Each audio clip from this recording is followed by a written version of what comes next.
السلام علیکم ورحمۃ اللہ وبرکاتہ۔ بسم اللہ والصلاة والسلام علی رسول اللہ وعلی آلہ واصحابہ ومن تبعہ بإحسان الی یوم الدین، اما بعد۔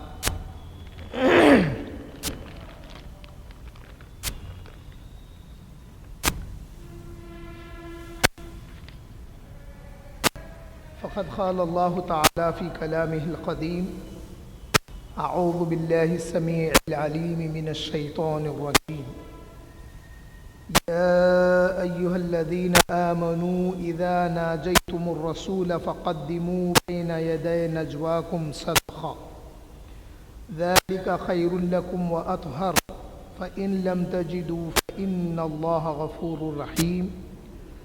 أأشفقتم أن تقدموا بين يدي نجواكم صدقات فإذ لم تفعلوا وتاب الله عليكم فأقيموا الصلاة وآتوا الزكاة وأطيعوا الله ورسوله والله خبير بما تعملون۔ صدق الله العظيم۔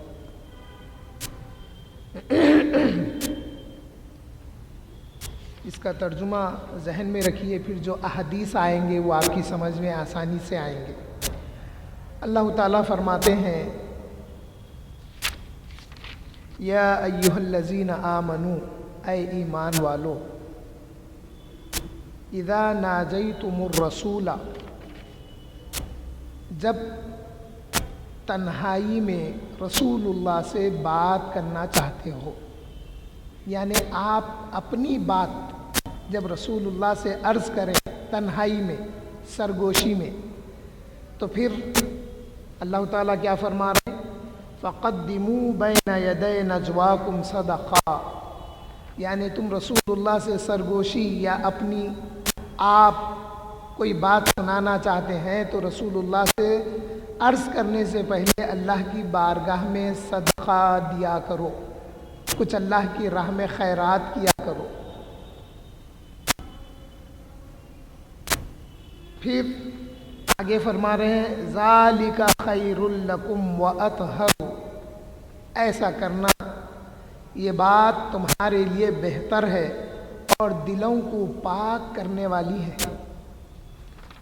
تمہارے دل اس سے پاک ہو جائیں گے۔ رسول اللہ کی بارگاہ میں سرگوشی کرنے سے پہلے کچھ صدقہ دیا کرو اللہ کی بارگاہ میں۔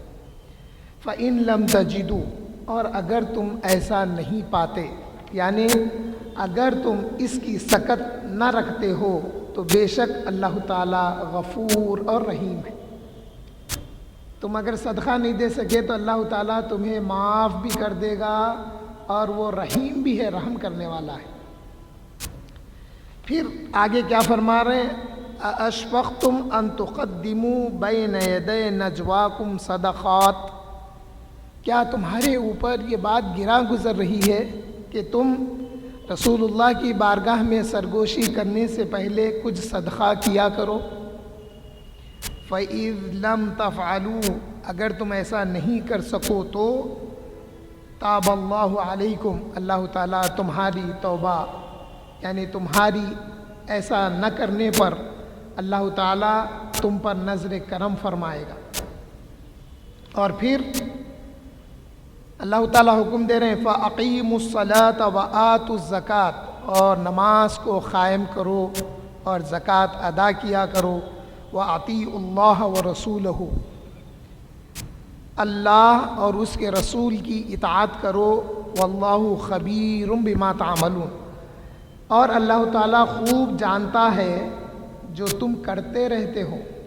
اب آئیے دیکھیے، میرا کام احادیث کو بیان کرنا ہے، مگر احادیث سے قرآن کی آیتیں جہاں جڑی ہوتی ہے وہ بھی بیان کرنا ہے۔ آپ بولیں گے ان کو حدیث بیان کرو، بول تو انہوں قرآن کی آیتیں بھی بیان کر رہے ہیں، ویسا نہیں ہے۔ قرآن کی تفسیر حدیث ہے، اور حدیث کو سمجھنے کے لیے قرآن کی آیتوں کو پڑھنے سے قرآن کی آیتیں بھی سمجھ میں آتی ہے تو رسول اللہ کا فرمان بھی سمجھ میں آتا ہے۔ یہ دونوں کے بیچ میں صحابہ کا کیا عمل تھا یہ بھی سمجھ میں آتا۔ حضرت امام ابن منذر، ابن ابی حاتم اور ابن مردویہ رحمہم اللہ نے بیان کیا کہ آیت طیبہ اذا ناجیتم الرسول جو آیت ہے، اس کے تحت حضرت عبداللہ ابن عباس نے فرمایا مسلمان کثرت سے حضور نبی کریم صلی اللہ علیہ وسلم سے اپنے مسائل پوچھتے تھے۔ دیکھیے یہاں پر مسلمان کا لفظ استعمال کیا حضرت عبداللہ ابن عباس، یہ عام لوگوں کی بات ہے۔ جو خاص تھے نا وہ ایسے با ادب رہتے تھے، کچھ عرض کرے تو رسول اللہ 2 بار پوچھتے تھے کیا بولے بولو بول کے، تو پھر عرض کرتے تو اتنی آہستہ سے اور اتنے ادب سے بیٹھتے تھے صحابہ۔ یہ عام مسلمانوں کی بات ہے۔ عام مسلمانوں میں سمجھانے کے لیے عرض کرتا ہوں، کوئی دیہاتی بھی آ جاتے تھے بعض وقت، ان کو حضور کی بارگاہ میں جو ریگولر صحابہ ہیں وہ کیسا ادب کرتے تھے، کچھ عرض کرنا تو کس قدر ادب سے عرض کرتے، کس قدر آہستہ آواز سے عرض کرتے، اس سے وہ تو واقف نہیں تھے، کیونکہ وہ کبھی کبھی آیا کرتے تھے اور اپنی ضرورتوں کے مطابق آیا کرتے تھے اور مواسم کے لحاظ سے آتے تھے۔ تو اب یہاں عام لوگوں کی بات ہو رہی، عام جب آتے تو رسول اللہ صلی اللہ علیہ وسلم سے اپنے مسائل پوچھتے، یہاں تک کہ آپ کو مشقت میں ڈال دیتے تھے۔ اب رسول اللہ صلی اللہ علیہ وسلم پر مشقت ہو جاتی تھی ان لوگوں کا بار بار پوچھنا۔ یہ دیکھیے ایک بات ہے، رسول اللہ آئے ہیں تعلیم دینے کے لیے، لیکن یہاں پہ وہ بات نہیں ہے۔ بات یہ ہے کہ مشقت پڑتی تو میری یہ سمجھ میں آیا ہر کوئی آ کے پرائیویسی میں بات کر رہے ہیں، اب دوسروں کو موقع مل رہا نہیں مل رہا، یا پھر رسول اللہ صلی اللہ علیہ وسلم پر وہ بات باعث مشقت ہو جا رہی تھی۔ تو اللہ تعالیٰ نے چاہا کہ آپ اپنے محبوب صلی اللہ علیہ وسلم سے اس بوجھ کو ہلکا کریں۔ اسی لیے بعض موقعوں پر آفتاب خطابت جیسا فرماتے، سنیت کی بات تو بہت کرتے، وقت آیا تو نکل کے بتانا، وقت آیا تو پیسہ بھی خرچ کرنا، وقت آیا تو قوت کا بھی استعمال کرنا، وقت آیا تو وقت بھی دینا، سب باتیں اس میں چھپی ہوئی ہے۔ اللہ تعالیٰ نے چاہا کہ اپنے محبوب سے اس بوجھ کو ہلکا کرے، چنانچہ سرگوشی سے قبل صدقہ کرنے کا حکم ارشاد فرمایا۔ اب صدقہ کرنے کے بعد کون کون سرگوشی کرتے، ضروری بات یا پھر جو بھی ہو، غیر ضروری نہیں بولتا میں، ضروری اور جو بھی ہو، اب پوچھنے والوں پر یہ بات لاگو کر دی گئی کہ اللہ کے رسول سے سرگوشی کرنے سے پہلے تم کچھ صدقہ دیا کرو۔ بس جب اللہ تعالیٰ نے یہ حکم نازل فرمایا تو سب سے لوگ سوال کرنے سے اور اپنے مسائل دریافت کرنے سے رک گئے۔ بہت سارے لوگ اپنے مسائل پوچھنے سے باز آ گئے، رک گئے۔ تو اس کے بعد اللہ تعالیٰ نے یہ آیت نازل فرمائی، اشفقتم، تمہارے پر یہ بات شاخ گزر رہی ہے کہ بات سرگوشی کرنے سے پہلے اللہ کے رسول کی بارگاہ میں کچھ صدقہ دیا کریں؟ تو پھر کیا ہوا؟ اللہ تعالیٰ نے ان کے لیے وسعت پیدا کر دی اور انہیں تنگی میں نہ ڈالا، یعنی سوال کرنے والوں کو تنگی میں نہیں ڈالا، اللہ تعالیٰ وسعت پیدا کر دی۔ یہ تو بات سمجھ میں آ گئی۔ اب مولا علی کا عمل کیا تھا سنیے۔ امام ابن شیبہ، عبد ابن حمید ترمذی، اور آپ نے اس روایت کو حسن قرار دیا، امام ترمذی نے اس آیت کو حسن قرار دیا۔ حضرت علی ابن ابی طالب کرم اللہ وجہہ یہ بیان کیے کہ جب یہ آیت نازل ہوئی، یا ایھا الذین آمنوا اذا ناجیتم الرسول فقدموا بین یدی نجواکم صدقہ، یہ آیت جب نازل ہوئی تو مجھے حضور نبی کریم صلی اللہ علیہ وسلم نے فرمایا، اے علی، تمہاری رائے ایک دینار کے بارے میں تمہاری رائے کیا ہے؟ یعنی ایک دینار کی اہمیت کیا ہے تمہارے نزدیک؟ میں نے عرض کیا یا رسول اللہ صلی اللہ علیہ وسلم وہ اس کی طاقت نہیں رکھیں گے، یعنی 1 دینار خرچ کرنے کی استطاعت نہیں ہے۔ پھر آپ نے فرمایا نصف دینار کے بارے میں کیا رائے ہے؟ میں نے عرض کی وہ اس کی بھی طاقت نہیں رکھیں گے۔ اب صحابہ کو جو حکم اللہ کا آیا تھا کہ حضور سے سرگوشی کرنے سے پہلے صدقہ کریں، تو اللہ کے رسول نے مشورہ کیا تو حضرت علی سے کیا، یا علی 1 دینار کے بارے میں تمہارا کیا کہنا ہے؟ تو عرض گزار یا رسول اللہ یہ جو عام مسلمان ہیں ان کی استطاعت اتنی نہیں ہے کہ وہ 1 دینار خیرات کرے، صدقہ کرے۔ پھر اللہ کے رسول نے آدھے دینار کے بارے میں پوچھا تو آپ نے مولا علی نے فرمایا کہ وہ آدھے دینار کی بھی استطاعت نہیں رکھتے ہیں۔ پھر آپ نے فرمایا، حضرت علی سے حضور نے فرمایا اے علی پھر تم کتنا کہتے ہو؟ یعنی اے علی ان کو کتنا صدقہ دینا چاہیے میرے سے سرگوشی کرنے سے پہلے؟ تو میں نے عرض کی، یعنی حضرت علی کہہ رہے ہیں کہ میں نے عرض کی 1 جو اناج جو ہوتا تھا، تو آپ نے فرمایا بے شک تو بہت بے رغبتی کرنے والا ہے، یعنی تم ان کے لیے بہت آسانی پیدا کر دے رہے۔ آپ نے فرمایا، اللہ کے رسول جب یہ فرمائے تو پھر آیت نازل ہوئی۔ کیا آیت نازل ہوئی؟ اَأَشْفَقْتُمْ أَن تُقَدِّمُوا بَيْنَ يَدَيْ نَجْوَاكُمْ صَدَقَاتٍ، کیا تم لوگوں پر یہ بات مشقت ہو رہی ہے کہ اللہ کے رسول کی بارگاہ میں سرگوشی کرنے سے پہلے کچھ خیرات کرے؟ تو اللہ تعالیٰ نے یہاں پر تنگی کو دور کر دیا، اور اللہ تعالیٰ نے جو صدقہ نہیں دے کر سرگوشی کرتے ہیں انہیں معاف بھی کر دیا۔ تو یہ سبب بنا مولا علی کرم اللہ وجہہ کے مشورے کا۔ اب ایک اور روایت سنیے، حضرت علی رضی اللہ تعالیٰ عنہ بیان کرتے ہیں، اور آپ نے اس روایت کو صحیح قرار دیا کہ آپ نے فرمایا بلا شبہ کتاب اللہ میں ایک آیت ہے، کتاب اللہ میں ایک آیت ایسی بھی ہے مجھ سے پہلے کسی نے بھی اس کے مطابق عمل نہیں کیا۔ حکم نازل ہو گیا، اب اس حکم نازل ہوا تو اس حکم پر مولا علی عمل کیے، اس کے بعد وہ حکم پھر منسوخ ہو گیا، اللہ تعالیٰ دوسری آیت نازل کر دیے۔ وہ آیت کون سی تھی؟ مولا علی فرماتے ہیں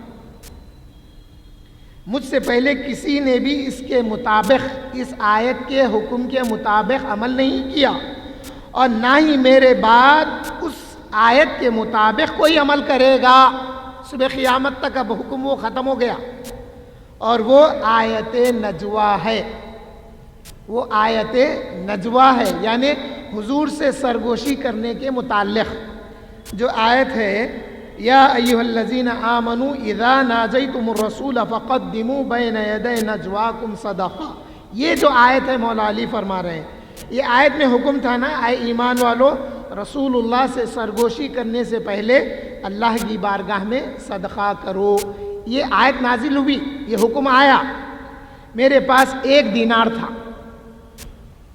میں نے اسے 10 درہم کے عوض بیچ دیا، یعنی 1 دینار کا میں نے 10 درہم کا چلر لیا۔ سمجھنے کے لیے 100 کی نوٹ ہے تو 10 کے 10 نوٹاں چلر کر لیے، ایسی مثال۔ اور جب بھی میں رسول اللہ صلی اللہ علیہ وسلم سے سرگوشی کی، آپ کی سرگوشی سے پہلے 1 درہم صدقہ دیتا تھا۔ پھر یہ آیت منسوخ ہو گئی، یعنی 10 آپ نے سرگوشیاں کی تھی، 10 سوال کیے تھے اللہ کے رسول سے، اور وہ 10 سوالوں میں 1 درہم کر کے سارے درہم اللہ کی راہ میں خیرات کر دیے مولا علی۔ اس کے بعد پھر وہ حکم منسوخ ہو گیا، اور کسی نے بھی اس کے مطابق عمل نہیں کیا۔ پھر یہ آیت نازل ہوئی اَأَشْفَقْتُمْ الآیہ۔ اب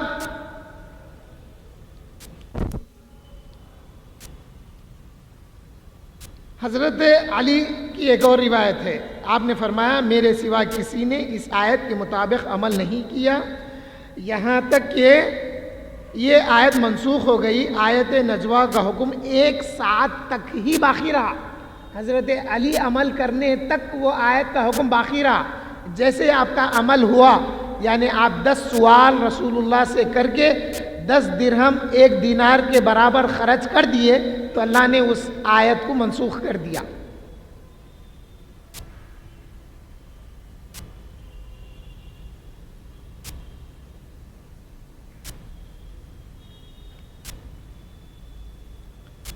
انشاءاللہ وقت کافی ہو رہا ہے، آفتاب خطابت کو بھی سننا ہے. انشاءاللہ باقی باتیں پھر کی جائے گی. جو کچھ کہا گیا ہے، سنا گیا ہے، اللہ تعالیٰ اس کو قبول فرمائے اور رسول اللہ صلی اللہ علیہ وسلم کی محبت عطا فرمائے.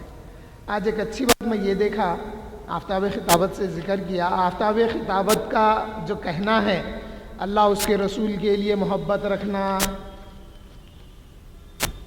اللہ اس کے رسول کے لیے دشمنی رکھنا. ایک حدیث سنا دیتا ہوں.